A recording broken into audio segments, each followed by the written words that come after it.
Okay, we are ready to start. I want to welcome Joan Skinner. She's one of my favorite teachers. I already said that in the introduction of the teachers last Sunday. From United States. And I would say now that whatever I am teaching right now, I'm teaching it also because of something that passed from her information to mine. So I got influenced by her a little bit. Not so much because I didn't follow so, constantly, but those pieces of workshops, I think it was like 2 or 3 workshops, were quite influential for my work. So, and it's also a person that has been quite influenced for many people, but a little bit underneath, but then it later comes out. So I thought, as a coach director for the dance web program, to invite somebody like Joan Skinner to here and then to have an interview. Hello. Yes. Yes? Okay. So we start. So Joan, welcome. Yes. Thank you. You had just 2 hours class, no? So yes. It's okay. Just finished class. Yes. And how is that going? It's a wonderful group. Yes? Wonderful group. Yeah. The same amount of people came again? Yes? Okay. Oh, that's really good. Yes. And you live in Seattle? Yes. Yes. How long have you been there in Seattle? Long time? Since 1967. Wow. Mm-hmm. Wow. In the same place? Yes. Yeah. Not in the same home. Not in the same home, but somehow... In Seattle. In Seattle, Mm-hmm. same area. I came out at the invitation of the university to teach there Yes. in 1967. In 1967, you went to teach in the university, the dance department. Yes. Yes. And not so many people know you. Maybe the people in the workshop has more relationship to you. But I will ask a little bit about your history. And when did you start it? Like, what brought you into dance? Yes. From 4 years old. From 4 years old. Yes. I was acting as a child actor in professional theater there. And fell in love with the theater. Yeah. Got hooked. And was taking dancing lessons and knew then that that's what I wanted to do. I wanted to be a dancer. Immediately, but you saw somebody that was quite influential. Do you see a person that was influential in your life? Like you say, oh, definitely I would like to do something like that. Or... Well, interestingly, the teacher of my children's class, the class that I took as a child, was very different from most. And she was one of 3 people who had studied with Mabel Ellsworth Todd, and I don't know if people know of her, who wrote The Thinking Body. That's The Thinking Body, yes. The Thinking the Body. book, And yes. I don't have the exact date, but it's 30s, something somewhere in there. And imagine my experiencing a children's class under one of 3 people who studied with Mabel, at that time, Mabel Ellsworth Todd. So she had a skeleton in the classroom, and she gave children's images, and she just taught an organic approach to moving. And of course, I forgot about that when I grew up and wanted to be a professional dancer, and took Graham technique and every ballet and Cunningham and what have you. But while I was dancing there in New York with Graham and Cunningham, I started to work at home. Yeah. And I don't know why. I didn't know why at the time. But this is probably all written down someplace. Yeah, I don't think everybody has it. But it's okay. But so you started working at home, but some reason you didn't know why? No, like an injury or something? No, not then. No. In my 5-flight walk-up in Greenwich Village, I put a ballet bar, Yeah. across an alcove where there was a mirror on that wall. I put a mirror on that wall and a mirror on this wall, and then gave myself a ballet bar while watching from different angles what was going on in the body. And then I took notes, and I'd ask myself questions about the techniques that I was studying. I was taking a ballet class in the morning, and at that time a Cunningham class in the afternoon, and rehearsals with Cunningham in the evenings. Oh yeah, you were already working with Cunningham. Yeah. Yeah, you were part of the company somehow at that Yes, time. yes. And I don't know what possessed me, but I would ask questions because the techniques at that time, there was a mantra that all the teachers used, which was grip, hold on, and pull up. And you heard it from everyone. That was the mantra from all the teachers. And I started to ask myself, well, how can you grip, hold on, pull up, and breathe? I think that maybe nature intended that we do. But I'm sorry, John.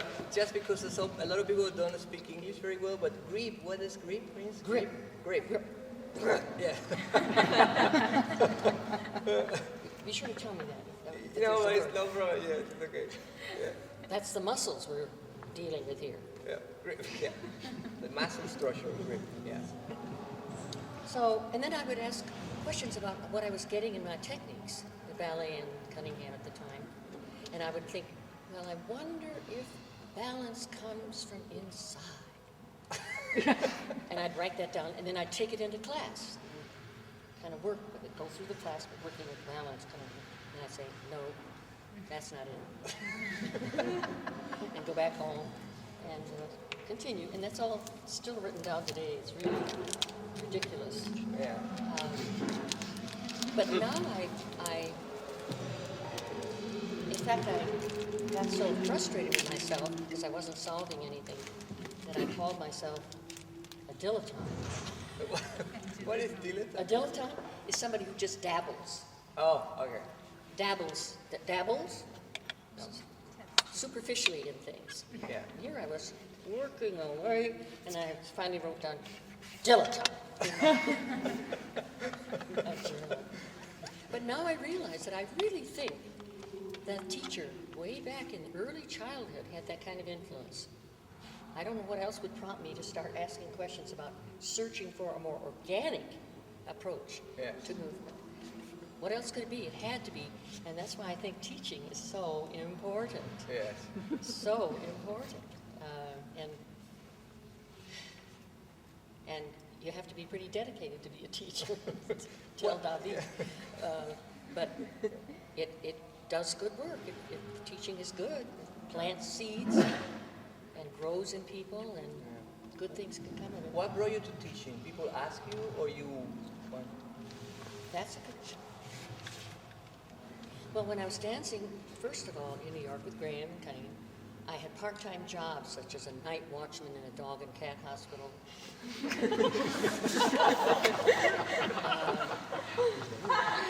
After my rehearsals. Oh, I know what happened. One of the Graham people had children's classes at the neighborhood playhouse, and she invited me to work with her and to teach with her, which I had not done. But she trained me to teach children with her at the neighborhood playhouse. And that's what started me in teaching. That's the beginning of it. And there was like a small group, or The children? the children was like a few children, Oh, or there no, was a big group big of children. Yeah. children, yes. Yeah. And Yes. how old were they? Like, They were starting at 5 and 6. oh yeah, okay, no so young, but Not it's that really- young yeah. yet. Yeah. But I've since developed a program for children through my work, Yes. which starts with women in pregnancy. And then they come back with an infant, 2 weeks old, Yeah. and take a releasing class. Ah. And then we have parent-child classes and parent-toddler classes. So we like to start in the womb.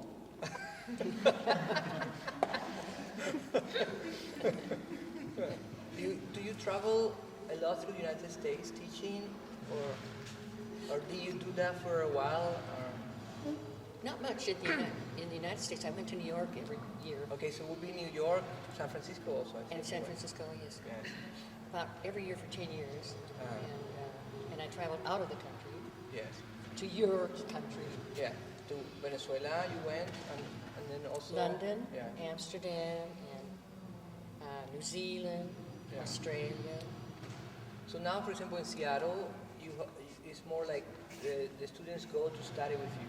Yes, Yes. So that's somehow the program. yes. And we have a training program for teachers to be certified to teach this Yes. technique. I feel as if I have my back to you.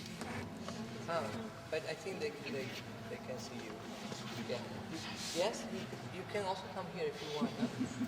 Yes, so that would be nice. It's better. Yes. John, most of, well, not most of them, but some of them have no idea, like, why you teach. Why? No, what? Yeah. Like, the releasing word. Okay. You had a beautiful gesture that a lot of people are repeating that you did in the teachers' meeting. Actually, that was a big impact.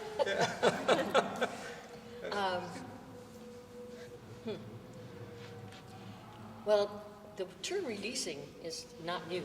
I mean, Martha Graham she started it with contraction and release.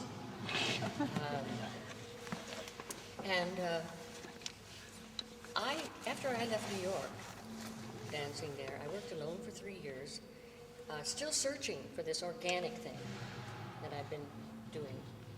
And after 3 years, I went to another university to teach modern dance. And I was supposed to teach traditional modern dance. But I couldn't read, I just longed to share a little bit of what I learned with the students, hoping they could apply it to their traditional modern dance. And how to start with talking about releasing. The word releasing has several meanings in this technique, several meanings. I think I said that the other day in something.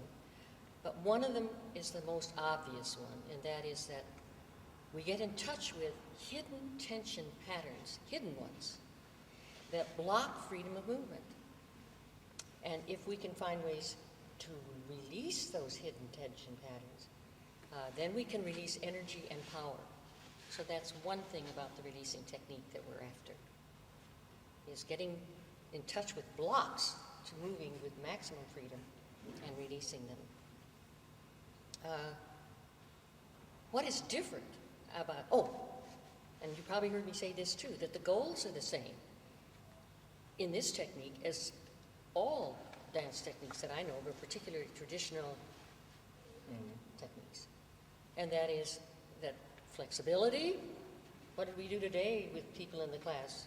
The legs, flexibility, strength, which is a little more interesting, not so obvious, balance, definitely, speed, and control of nuance.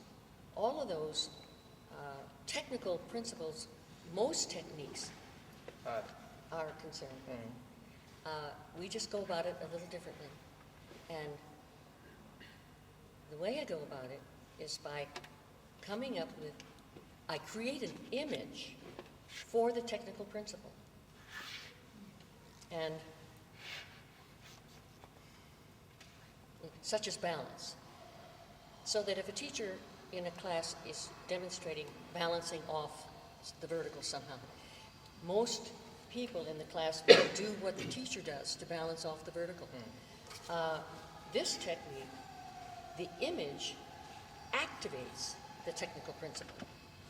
Now, everybody knows the word image?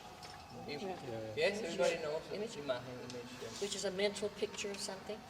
Yeah.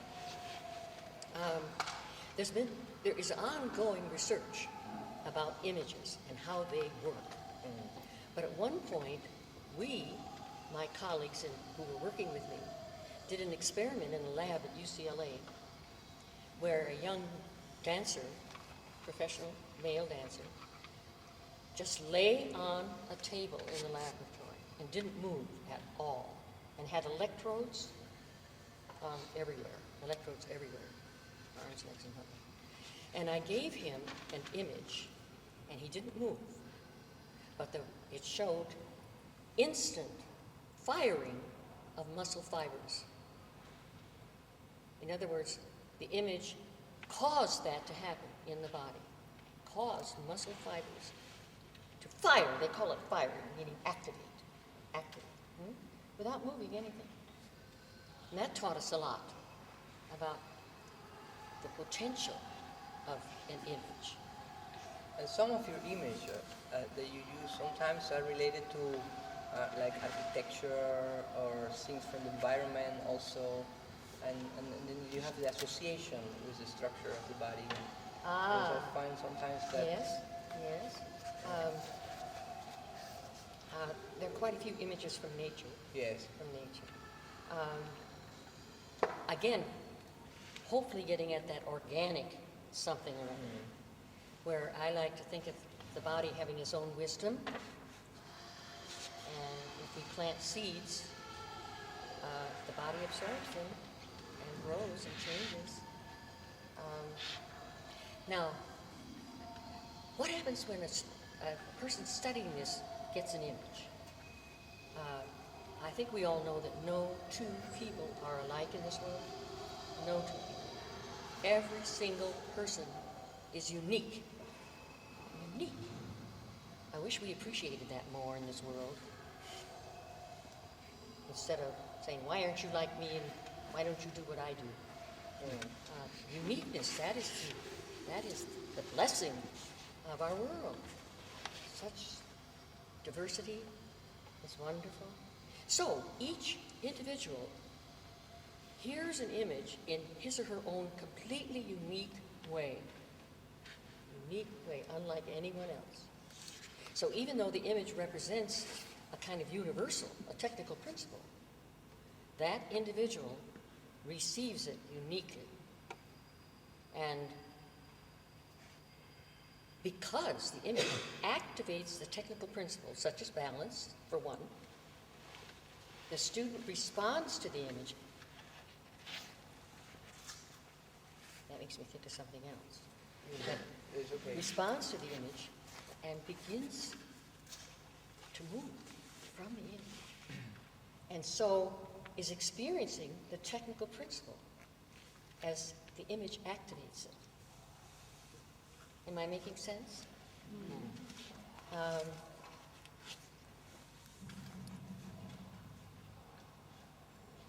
And because the image draws the individual into moving, the individual begins to improvise from his or her unique self and embodies the technical principle through his or her own movement.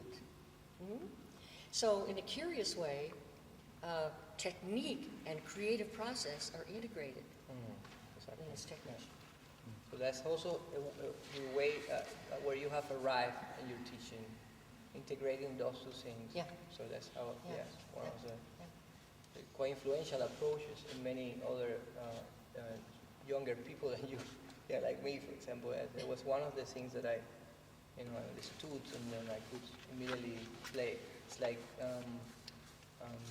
how to, in the playfulness, to practice the technique. Oh, playfulness. Yeah. Schiller, in 1775, Schiller, Schiller, in the writer. 1775, said, the play instinct is at the heart of the creative act. Now that doesn't mean that we pretend to be children, but a lighthearted sense of messing around with an idea. Messing around with an idea, see where it takes us. With a lighthearted touch. That can produce creative stuff. Actually, that's a good suggestion for a lot of young generation of people to play a little bit more with. Well, we say, in our class, we say, play with the image or let it play with you. Yeah, okay. And it's still extremely disciplined. I mean, to stay with this way of working, it's the kind of discipline that freedom creates. I mean, you think, I'm free to stay on the floor if I don't want, free. But stay with something and to grow with it takes discipline. And Joan, just some practical things, like, will you please close the door for a moment? Yes. We have a drum session next door. I know. That's the festival. So, Joan, just a practical thing. How you make your money? Like, how do you live? Like, how your daily life? Like, from teaching. Oh, teach. From teaching. Well, I tell people who train to teach this that they can't expect to make a complete living. Yeah. Better have something else to do. But a number of our trained teachers are in England, and they're teaching in higher education there, Yeah. in several, Like in university. where it's a required course. Mm. And I feel for them because I don't think college-age dance students who are used to competing might be very open to this way. Just lying on the floor. I talk about lying on the floor because we have a way of preparing someone who is studying this to receive an image.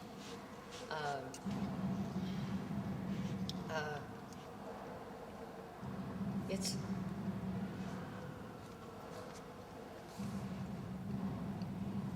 Suzanne Langer, who is a philosopher of the arts. Anyone? Joan Lerner. Philosopher of the arts. She was the first one to write about dance. And she wrote about the image. Mm. And she said that image is a whole thing that you take in all together, all at once. Not by analytical means of A leading to B, leading to C. Yeah. And that it is absorbed by the intuition. That's what Suzanne Langer said. And we think, well, what is intuition? And of course, I love to hear that there's a psychiatrist in Italy named Roberto Assagioli who writes about intuition. And he says it's a psychic organ that receives a reality, perceives reality. A psychic organ to perceive reality. And it perceives it all at once, not A leading to B, leading to C. So since in our culture we're so accustomed for the analytical mode, that I felt it necessary to remove people setting this from that mode in order to be able to function in the intuitive mode with an image. So that's where we take him to the floor. But you don't stay on the floor. Pardon? You don't stay on No, the floor. of course we don't stay on the floor. But when I first, here I was teaching these modern dance classes at the University of Illinois, and I was supposed to be teaching modern dance. But as the students were given one of our basic images, which is easy and simple, and I didn't think they'd take to it, being traditional ballet students, etc. And I was very surprised that they did. They took to it. And sometimes they'd go back to the floor when we're supposed to be going across the floor. And they just go over in the corner and lie on the floor and focus on the image. And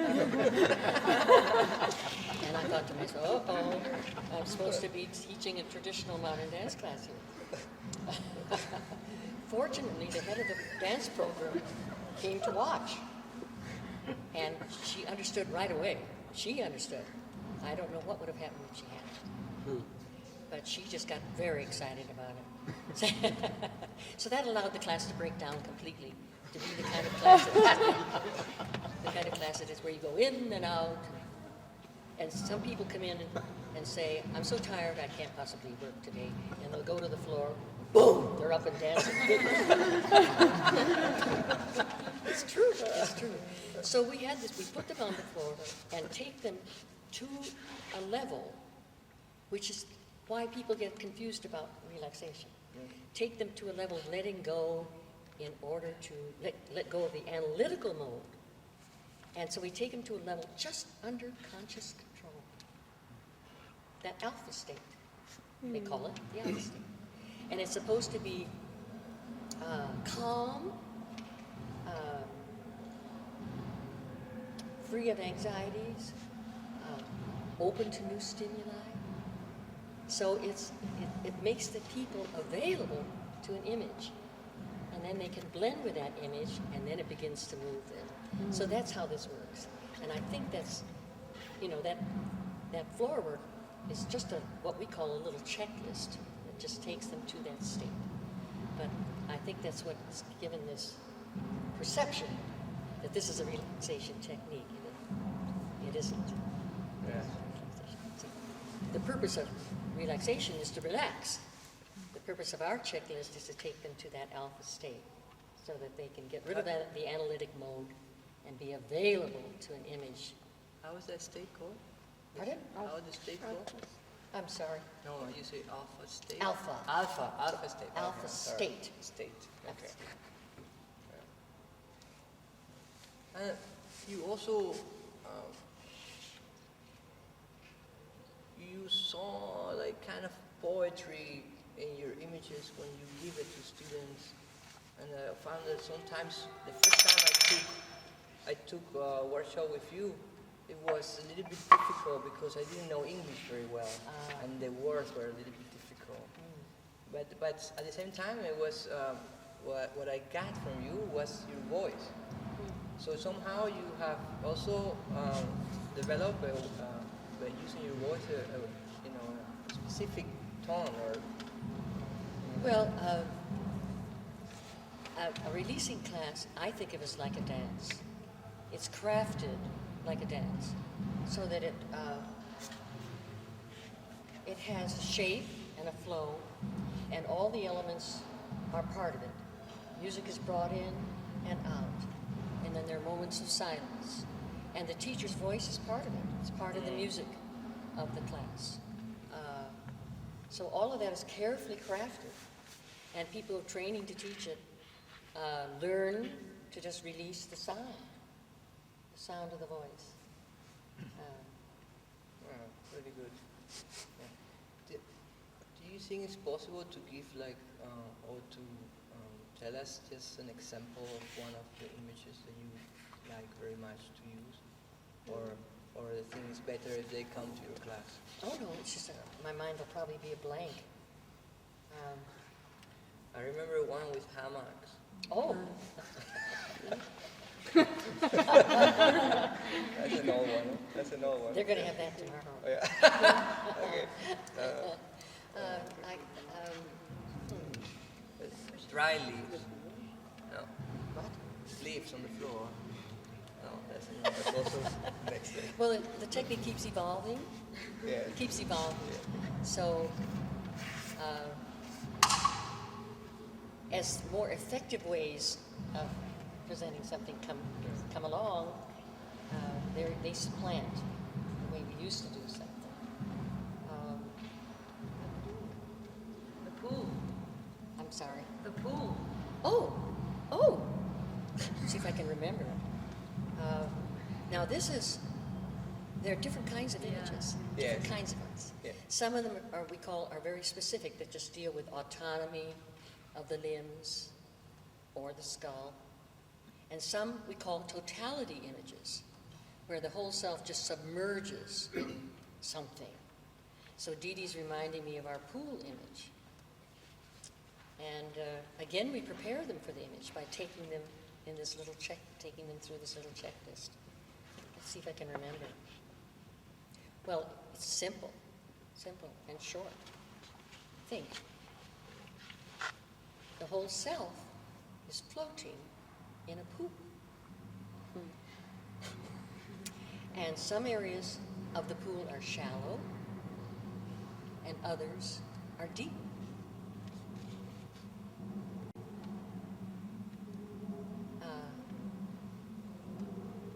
Then the whole self, I think, begins. Edges. What? The edges. The edges. Oh, yes. The whole self begins to blend with the pool, so that the outer edges of us become the outer edges of the pool. That's it. Wow, that's good. That's it. Yeah. So I think that then we finish like that. Okay. That's a good finish. Joan, thank you very much. And for everybody, this is a special treat for her because she interrupted her teaching in Seattle, and she came to the festival for 3 days. So that's why she's only for 3 days. But thank you very much because it's a long trip, and you know. But okay. My pleasure, David. Yes.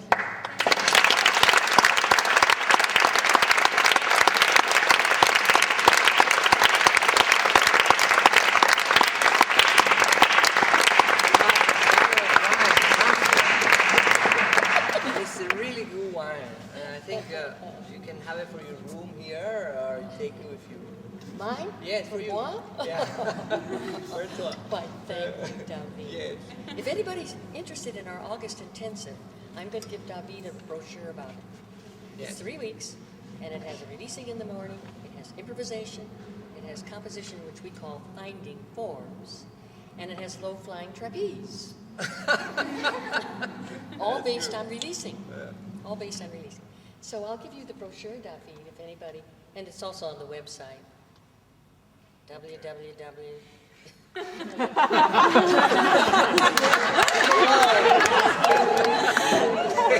Thank you. Okay. www.spinnerreleasing.com.